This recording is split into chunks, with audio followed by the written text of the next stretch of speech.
coming, and first and foremost, I got to give kudos to Mayor Tess and her team for putting on this event. I think it's important for the organization because it's part of the pillars of what the American Club Association stands for. I mean, we're here to provide not only just networking. We're not just a networking organization. We're also for personal and professional development. So hearing the speaker today, I think we're going to hear great things from Tim. You gave some good takeaway value, things you can put to use and help improve yourself personally and professionally. So anyway, this is not a club pitch. I don't want to really get into great detail about what the club is and what we do in all ways, but I will extend an invite for the guests that we do a club coffee at my office every Friday morning between 9 and 10. This Friday, especially if you can make it, it's going to be a really, really nice. We'll probably have 15, 18 people there. So we'd absolutely love to have you as a guest there. Check that out. Other than that, we'll follow up with the guests and see how we can help you and tell you more about the club if there's interest. So, and I also want to give a little plug for Westwood. We used to have this event at a different venue, and that venue has since sort of flexed and changed who they maybe want to be, and sort of in a maybe nice way said that we're not the place for you anymore. So Westwood has been kind of welcomed us with open arms. We look forward to doing more with them in kind of months and years to come. So thanks for being here.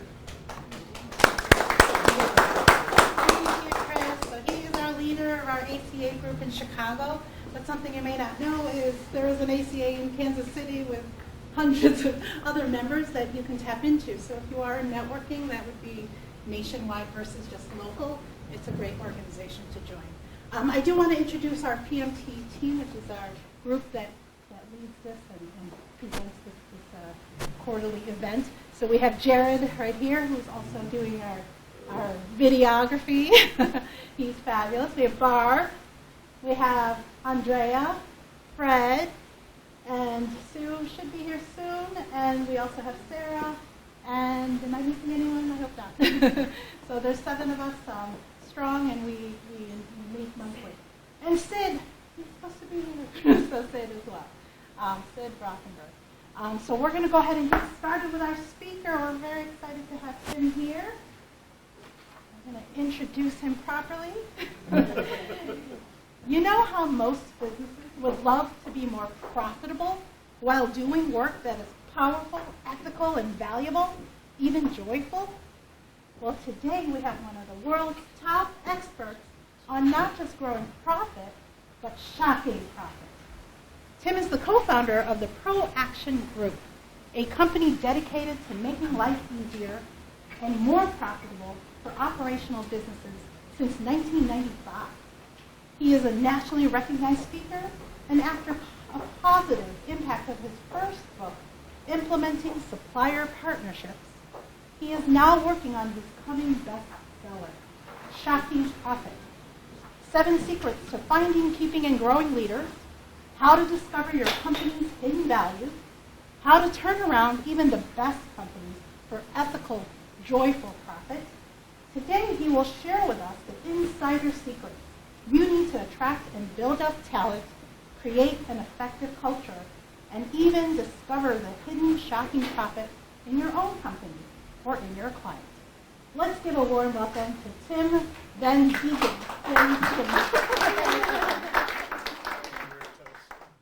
I really appreciate that. It's very kind. And I have had today's talk. What we're going to talk about today is kind of built on the last 20-some years and the visits I've had the privilege of being able to make, touring and working with hundreds, 500, 700 different companies. And there's something that I found that they all had in common. And that is this concept of they were standing on shocking profit. They didn't know the value of what they had. As much as they loved their company, they built it with their passion, they didn't get the full value of what they had built. And so today we're going to talk about how to recognize that and some thoughts and ideas about how to really leverage it. And I'm going to start with all right, it worked. So I love this image here. So this right here, I saw a speaker a long time ago. If anyone has seen Zig Ziglar. He was the one, I just loved listening to him. For some reason, I could listen to him for hours in his voice. And one of the most powerful things I saw him is he put up this slide with these boxes, and he asked the group to count how many boxes there were. Okay?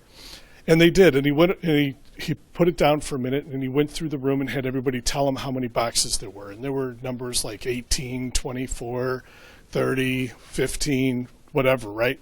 So they counted them all up, and then they made an average. The average was, we found 20 boxes. Great. He pulled this image back up, and he showed them how to do it. There's actually a way to go through it and count it up. There's 40. There are 40 boxes up on that screen. And here's the key idea. How many boxes, how many more boxes did we find after we went through and took a detailed look at it?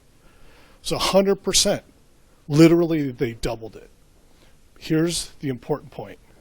How many boxes did we add?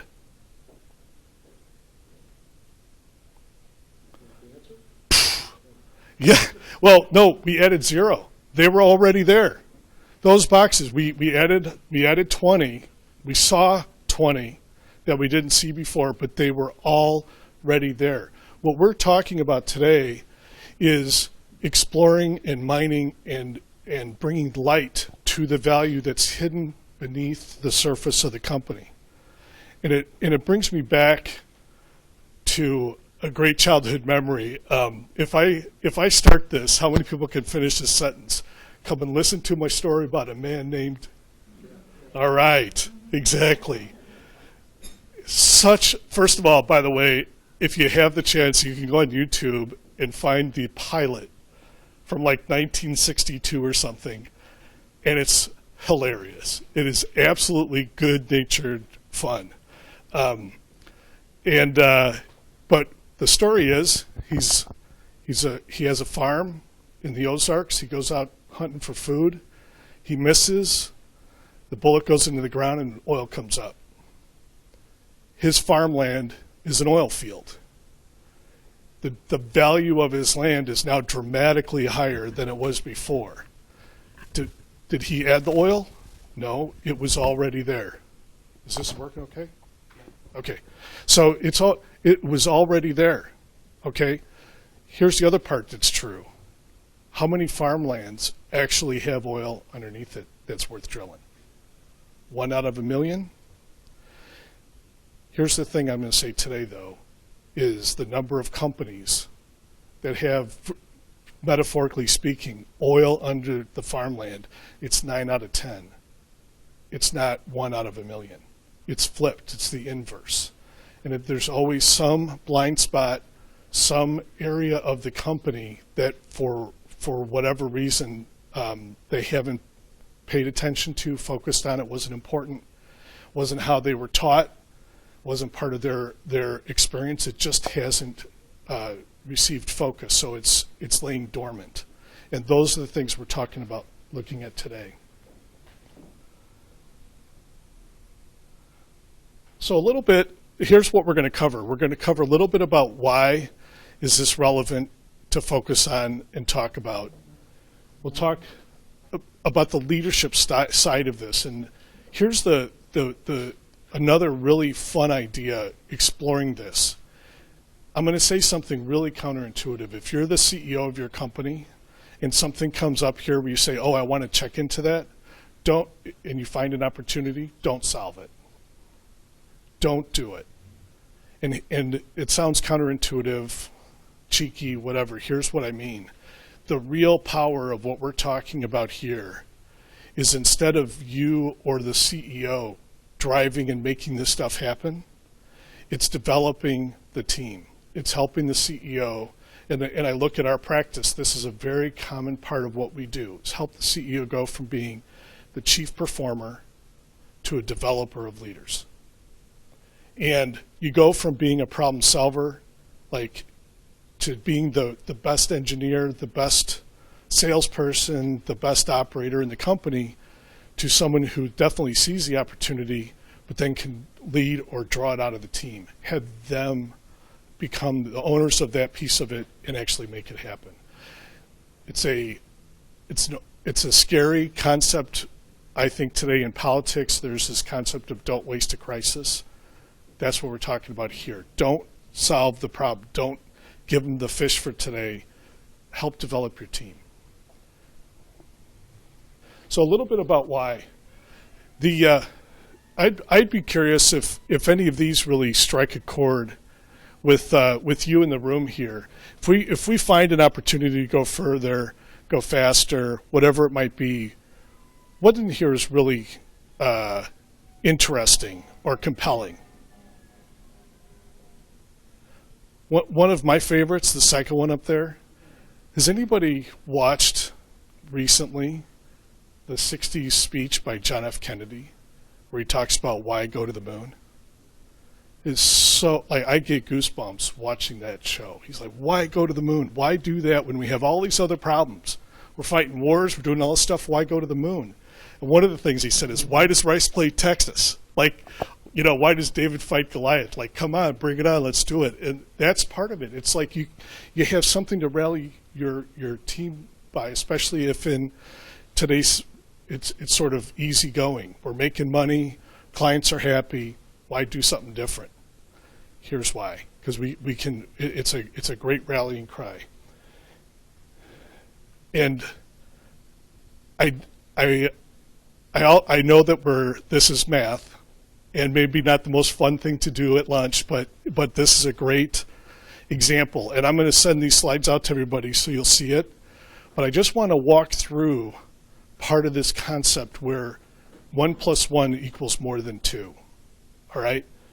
This is a financial model that we did after doing an assessment on a company. And our client was a private equity firm who was looking to buy this company, and we were helping them understand the impact of some of the things we saw that the company could implement. One of them was to reduce their material cost through improving scrap material control and negotiating with vendors, but only 1% improvement. We're not going in and taking out 30% of cost of materials, 1%. We also found that we could increase the velocity of the products going through their plant, a very typical lean manufacturing type idea. And we said that we could help, we think you could do 10% more without breaking a sweat. And the third item that we modeled was 15% growth. And in this case, we chose 15, we could do 10%, whatever, but this was their plan for the next year. They said, we're going to grow 15% next year, so we put that into the model. Okay? So what this basically shows right here is the math related to what happens if you implement the 1% of materials and the 10% in labor.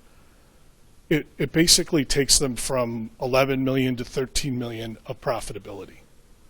It's good, but it doesn't change. It's not world changing.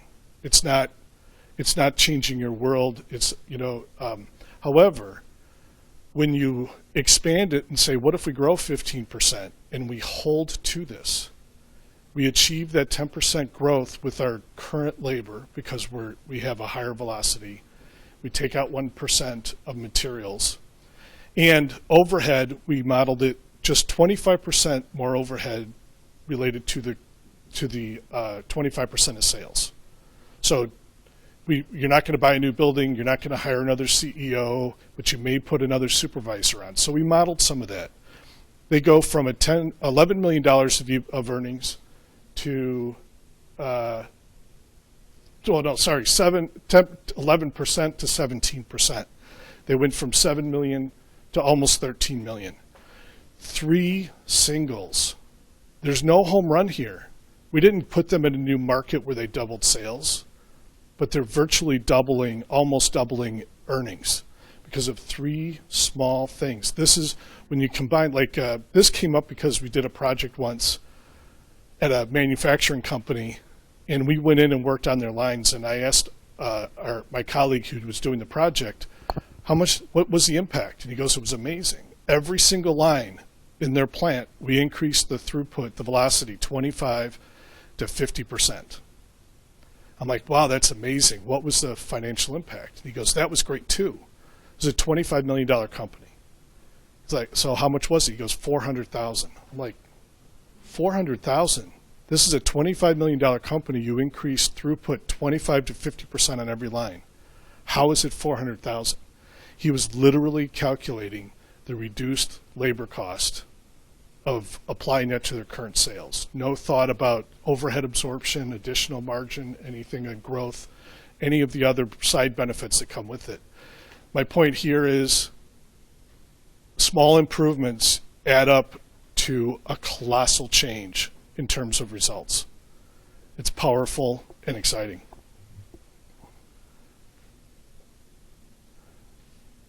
Mic drop.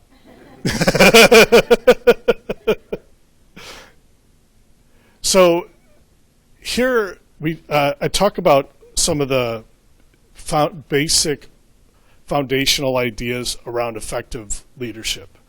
And we could spend a whole day going through this and exploring them and debating which one's more important or how to execute them. But there's a few I wanted to point out here. And maybe the most important one that maybe was surprising to me and continues to surprise me as we do this work is identifying hidden leaders in your company or in the company.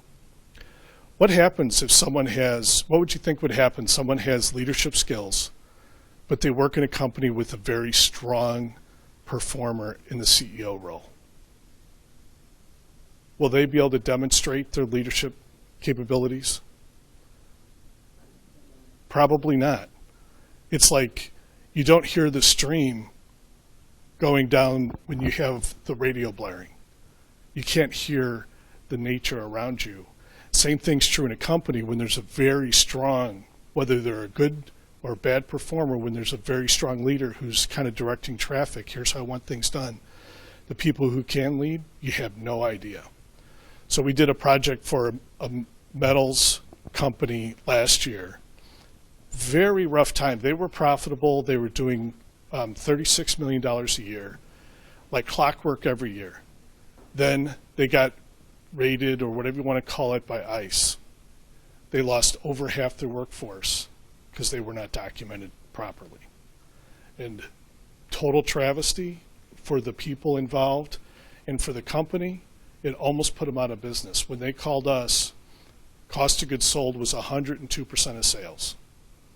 So their cost for materials and labor was more than what they charged the customer for, let alone all their overhead and everything else. They're paying commissions to salespeople on business that costs them more to make than they can sell it for. It was a horrible situation. And we came in and helped with the operations piece. We put in some lean things. We changed how they scheduled, lots of things specific. But one of the things that came out of it was working with the teams and doing this from the bottom up instead of the top down. We found 2 people in their plant who could run that plant. And by the end of our project, which was only 3 months, we were able to turn it around. They went from losing a couple $1 million a year to cash flow positive in 3 months, and they now had 2 people who could run the plant. They were recruiting, because this might not be a surprise, but the person who was running the plant didn't make it. You know, he wasn't a good fit, so he left. So the first thing the one I want to point out from here to think about is when you go through and start using this approach to identify opportunities and allow the team to pursue them, is you find people that you didn't even know, diamonds in the rough. It's one of the most fun parts of our job, because it happens on every single project. We find at least one person who no one had a clue what they could accomplish, including them. That's where it's rewarding, because you really, it's not just increasing the profits for the company, it's changing the lives for everybody there. It's a lot of fun. I should have said this at the beginning, but if there's one thing you want to talk about or challenge or ask, please do so. This is discussion as much as anything else. Yeah, please.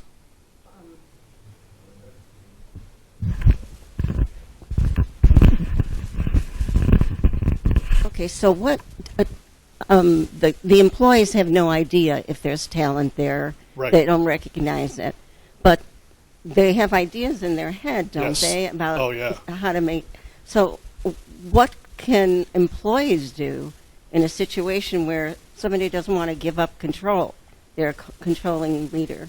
So the question is a very, very good question, and it's almost universally true, is when you go and you find a company where there's a lot of opportunity that may or may not be hidden, the employees almost always know about it.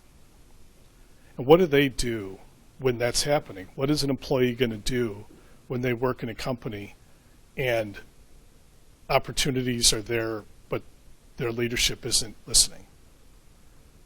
I'm curious if anybody here has an idea. Absolutely. Like that's what I love. It's again, the fun part of my job is we get to go in, and half of what we do is we give them an ear. We get them an ear. We're one of our, secret, but it's just a basic tactic or approach, is you go in and learn about the company. You ask questions. People tell you about what they do, what they're frustrated about, what would they do if they were king for a day, all these questions, and it's gold. Now, here's the thing. When we go and make our presentation to the leadership team, 8 out of 10 of the ideas probably came from people in the company. There's 2 we brought because we've got experience in other places, but there was 15 other ideas that they brought up that we took out because they didn't pass the test when you did the return on investment or what's really going to be effective in line with the company's vision. Great question. Yeah, and that if I had a friend who worked for a company who wasn't listening, that's exactly what I would tell them to do. It's a good time the best time to look for a job is when you got one. Yeah. And that'd be a time to do it because it would be frustrating. It's no fun. Now, this is another slide that we could spend the better part of a day on, and I'm gonna talk about one of them up here. And if you want to take a look, if there's any other one up here that you want to ask about, that'd be great. But I want to talk about stress, because this one, a lot of times we'll go into companies and stress is accepted. They're like, well, this is just part of how this job works, this company works, or this industry. It's normal. It is never normal. Stress is always a sign that there's significant opportunity in the company. One of my favorite, we do a lot of work in sourcing. One of my favorite things to find is a purchasing manager who's got lots of, those suppliers, watch out for me. That is where there's always the most opportunity to improve the cost of purchased goods. When there's that tension that almost, and the same thing's true just in a company. What does it tell you if there's stress?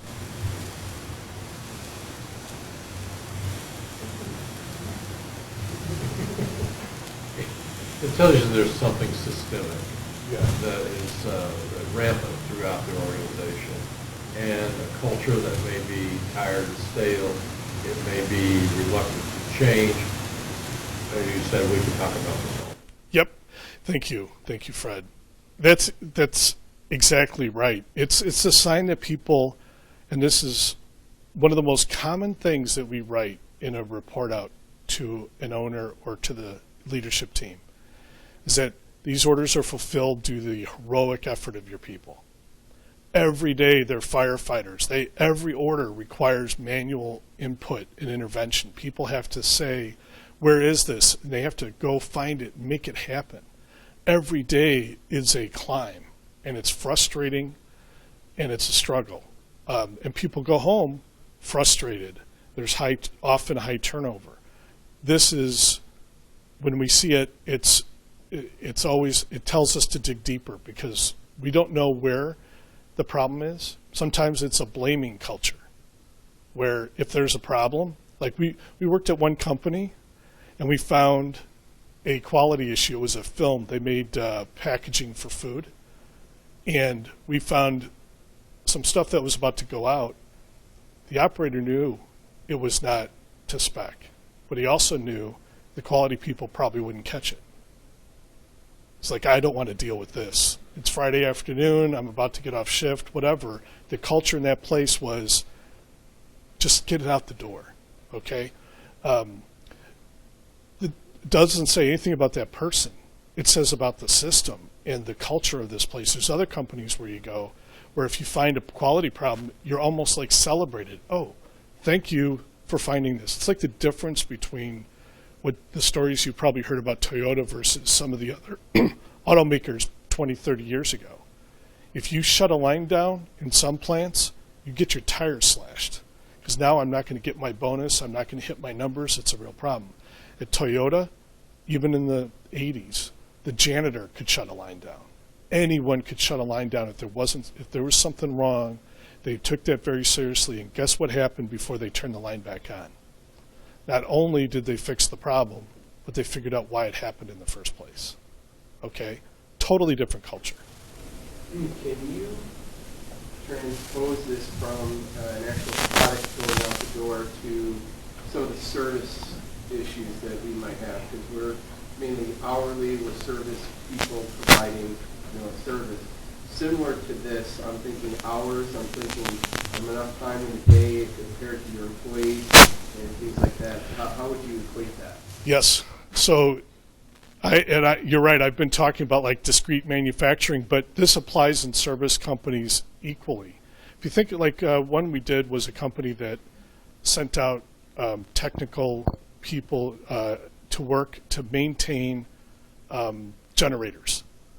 Okay, and so today, you can look at that and can this company be a stressful company or could it be a very calm nature?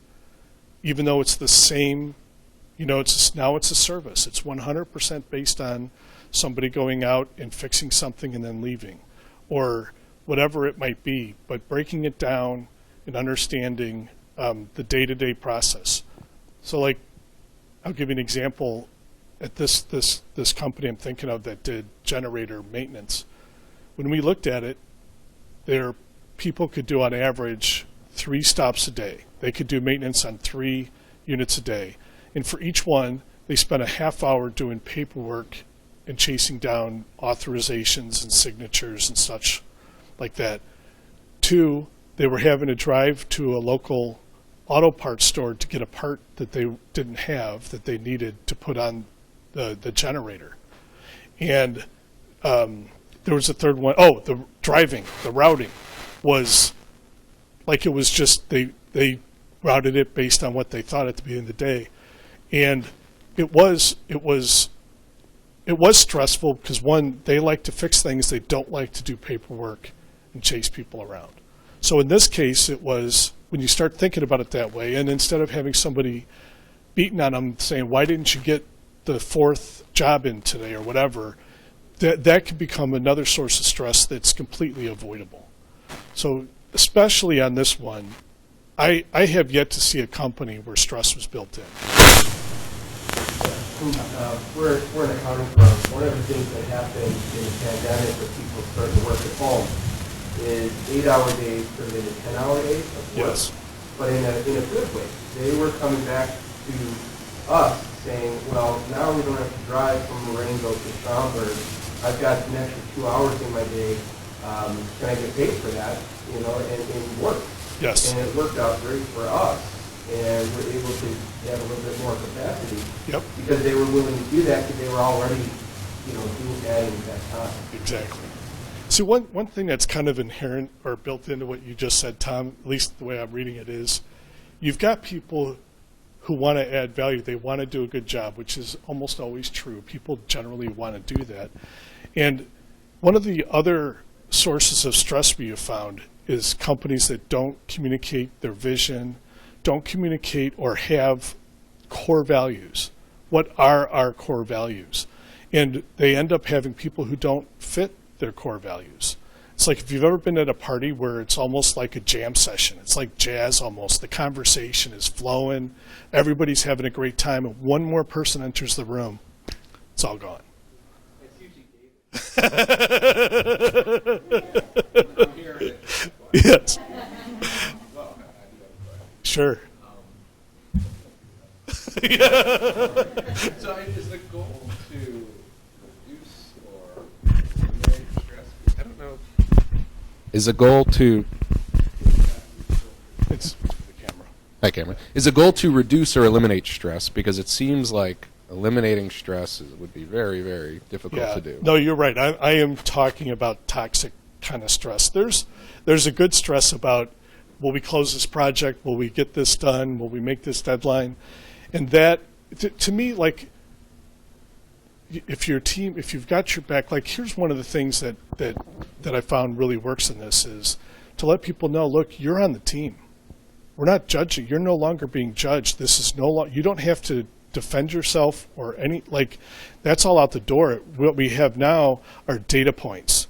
Do we win this or lose it? Okay, that's a data point. Now, what led up to that? Those are more data points. We look at those. How do we improve? We're a team. We're together. We're working on it. So from that perspective, it becomes that much more healthy, positive stress. Well, and I was going to also ask, is there such thing as healthy stress? Oh, absolutely. It's like, if you've ever heard someone talk about friends that are made in foxholes, last a lifetime, right? Those, you have each other's back. We're not here blaming. I'm not looking for an opportunity to throw you under the bus or prove you did something wrong or it was sales saying it's operations. I had a client once where there was a factory in the middle of Missouri, and one part of the building was the VP of operations, and 20 feet down was the VP of sales. They had a liaison at corporate headquarters in Kansas City that had to talk and broker between the two because they were so angry at each other all the time. That is toxic. But figuring out how do we get, turns up, like I want to turn our inventory and I want to fill orders, or how do we take on 20% more tax return, how are we going to do all these tax returns by April 15th and not have people quit? That's healthy stress, is figuring out how to do that. If that makes sense. Great questions. And one last thing, we have a minute here. Is there any other one up here that you'd like to just ask about? Tribal knowledge. Thank you, David. This is so. There's a great line from the Bible that people misquote all the time. They say money is the root of all evil. Does anybody know the actual quote? What it actually says? It's not money that is the root of all evil. It's the love of money that is the root of all evil.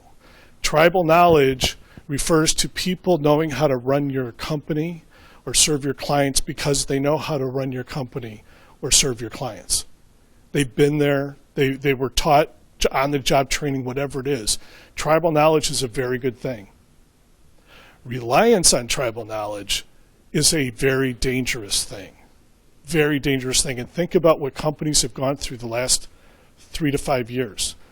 I brought up the one example of our immigration laws and trying to figure out all that stuff. There's another one, which is just the pandemic. How many people left the workforce? And people now, and almost anybody could leave their current job and make more money somewhere else. If you're relying on people knowing how to run your business, the risk level is off the charts. If you lose 20, what happens if you lose that one person who knows where everything is in your warehouse? Or what if you lose that one person who knows, what really happened on these tax returns, that there's just one little thing that's not right? Or in a bakery where somebody knows that when it says to put in a pound of flour, it's really 0.9. The bill of materials is off a little. And we find if there's one risk that I would say, is an epidemic today, and I know we got to wrap up. One risk that's an epidemic, it's this one. It's we actually require the people that are here to stay here to run the business. If anybody leaves, we're in trouble. So thank you very much. This is great. Thank you so much, Tim. We really appreciate it. We are going to have some table conversations about the topic that he just talked about, so that's part of what we're going to be doing. We're going to start with lunch to be served. There's a salad and sandwich. We'll get the table discussion started with some introductions around the table, and then we'll do as well the round table discussions, and then we'll hopefully get some more networking going. So thank you again, Tim, and we'll get started with hopefully lunch soon. Recognition, metrics, clear expectations. Ask the team, how can we make profit more joyful? And finally, chair massages.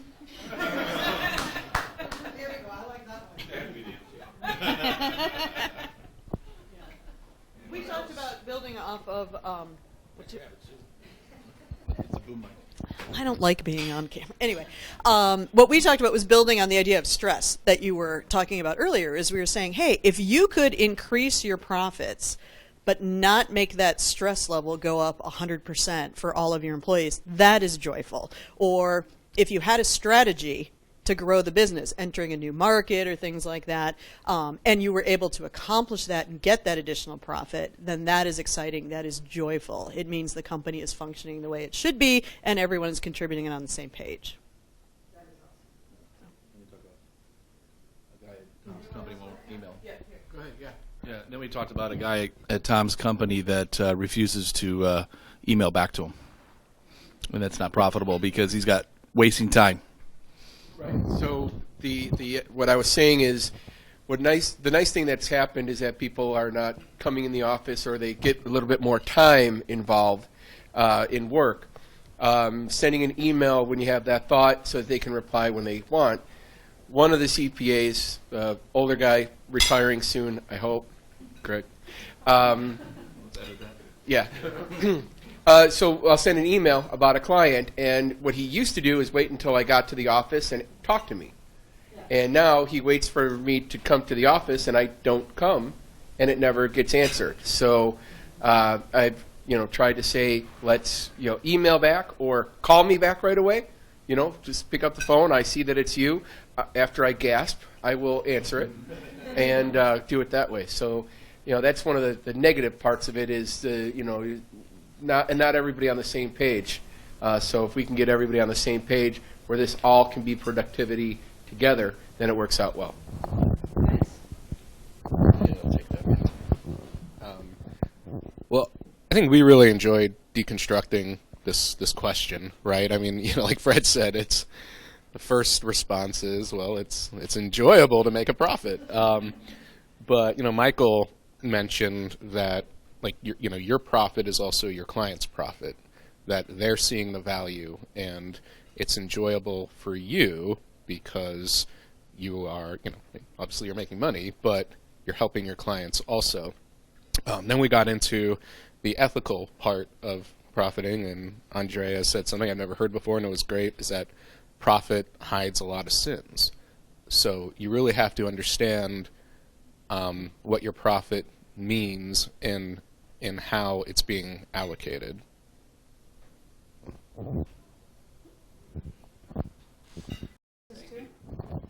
Okay, so, as was discussed, striking oil on farmland is 1 in a million. How often do you believe businesses tap only a fraction of their value? Okay, so that is your discussion for about... I know. Okay, so if you already have the answer, maybe you want to discuss about how they can tap more of their value and how they can discover where that value is. Okay, so for you smart Alex in the group, I just gave you extra homework. Okay, I'll be back soon. Again, as the scrivener, the answer to the first question is always. But we also talked about how do we get that value out. So we talked about the fact that your people have unknown talents, that you have to get to know your people, actually sit and talk to people. Be open to change. Leaders need to let go of doing everything themselves. Empower your team. Let others own their success. We talked about owning it.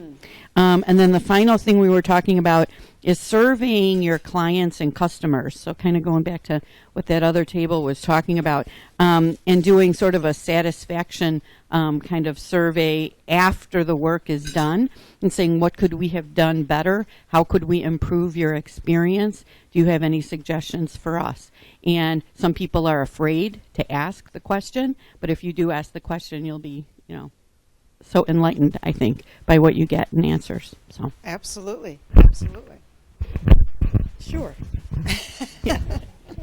Well, we said 100% because we heard the answer from the other table. Cheaters.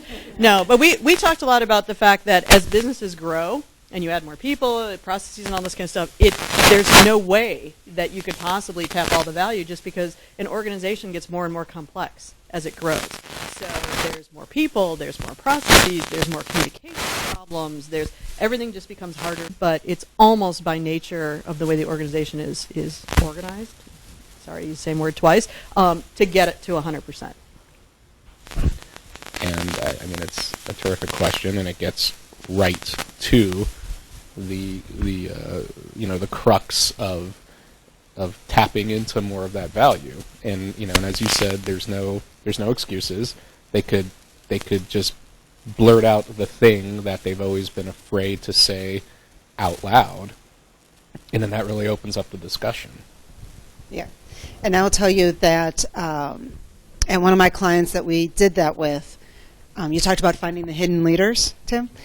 We did.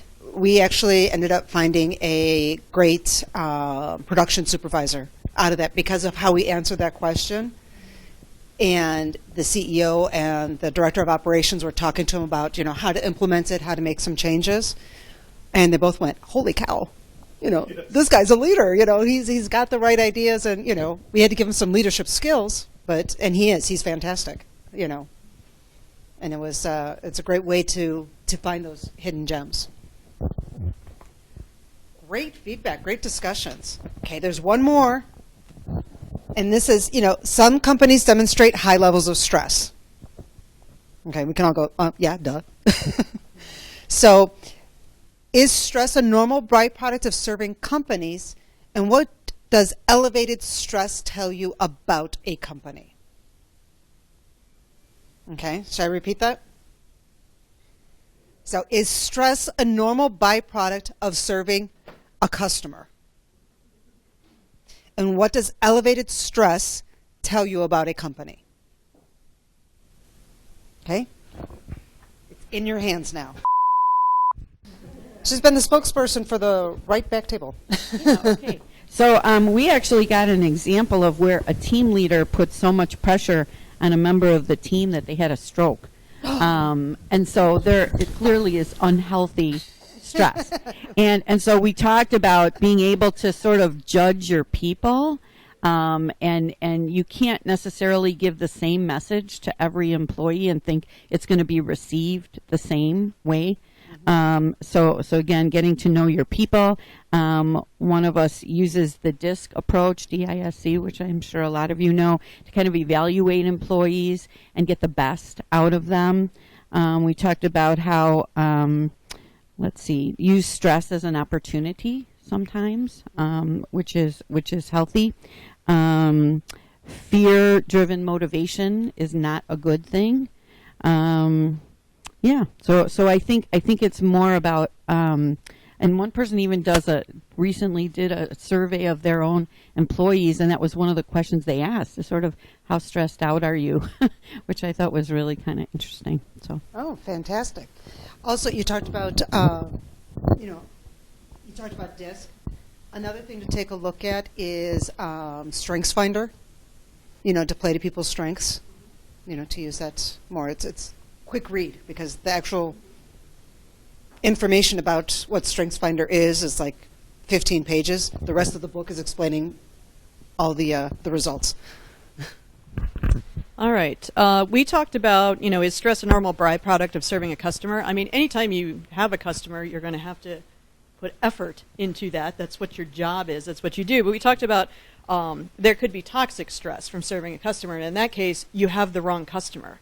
And they need to be fired immediately because they do not fit with your organization in the way that you offer value and things like that. But then we talked about what does elevated stress tell you about a company? From a positive side, what elevated stress tells you is that the company has reached a plateau and it needs to make some changes internally to get to the next level, because obviously it's stressing its existing people, systems, processes. But on the negative side of elevated stress, it can also mean incredibly poor leadership. It can mean you have the wrong people in the wrong seats at your organization. It could be that, again, your goals are mismanaged with the people that you have. And so that it's creating a toxic environment internally. But we've all seen companies where it's like, oh my God, the employees hate it here. Well, then that's a leadership problem, and you created a toxic culture. So. Yeah.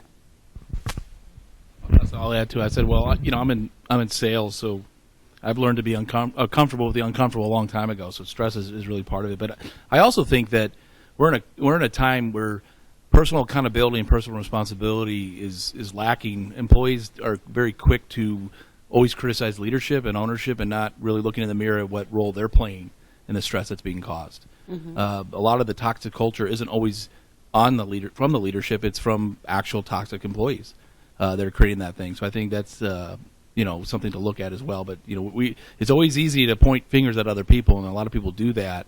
It's tougher to look in the mirror and see what role am I playing in this.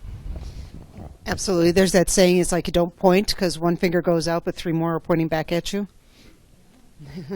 I think I got that right. I mess up sayings all the time. Sit down. Not yet. So at the next meeting like this, my table's going to go first because you're saying everything we covered. Not really, we were trying to maybe redefine stress as when it is the healthy kind of stress.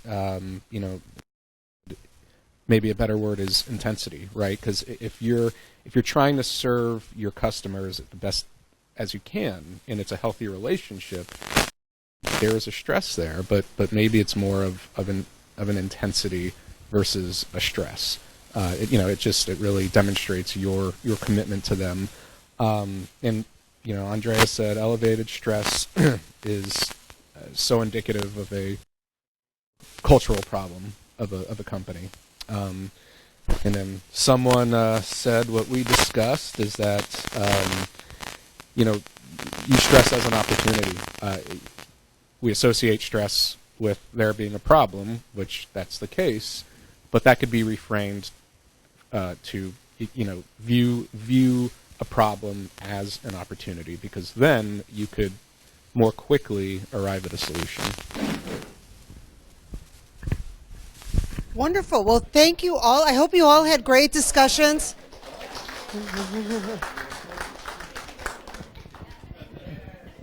Awesome. Well, thank you so much. Thank you, Tim, for a wonderful conversation that you sparked in all of us.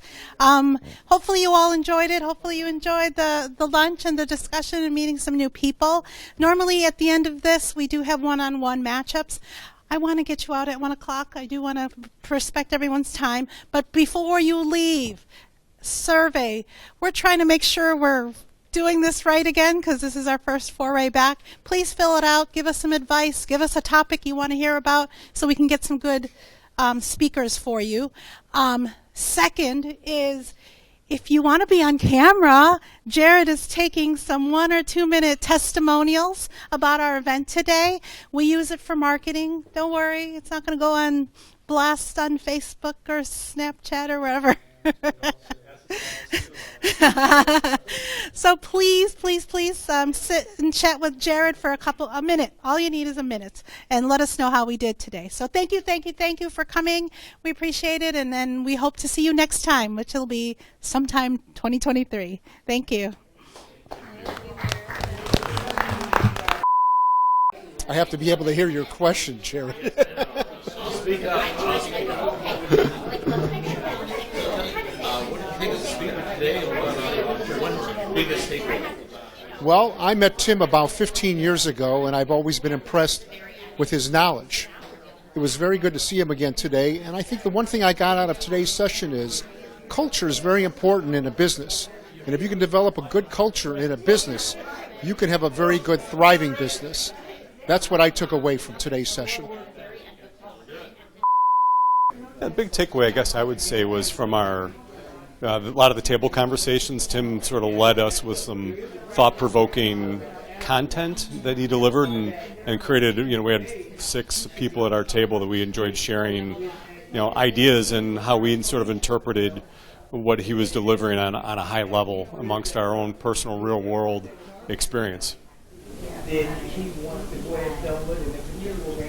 is there one thing that's really stuck in your mind that you're going to try out? Yeah, I liked, he talked about, how you'd say, the culture, the tribal culture was sort of interesting, how you lose, the culture can't be so preserved in that if one person leaves, the culture goes with it. How do you develop the culture so that it permeates throughout the organization? That kind of is really sticking to my mind.